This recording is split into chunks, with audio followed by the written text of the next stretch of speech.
এসব তো আমাদের জন্মগত, তবে কেন এত হাহাকার?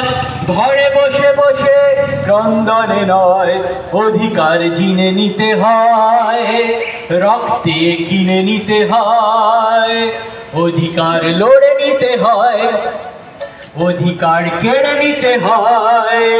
পৃথিবীর ইতিহাসে কবে কোন অধিকার ঘরে বসে বসে শুধু চেয়ে পাওয়া যায়? কখনোই নয়, কোনোদিনও নয়। অধিকার বুঝে নিতে হয়, অধিকার যুঝে নিতে হয়, অধিকার কেড়ে নিতে হয়, অধিকার লড়ে নিতে হয়, অধিকার জিনে নিতে হয়, অধিকার চিনে নিতে হয়, রক্তে কিনে নিতে হয়।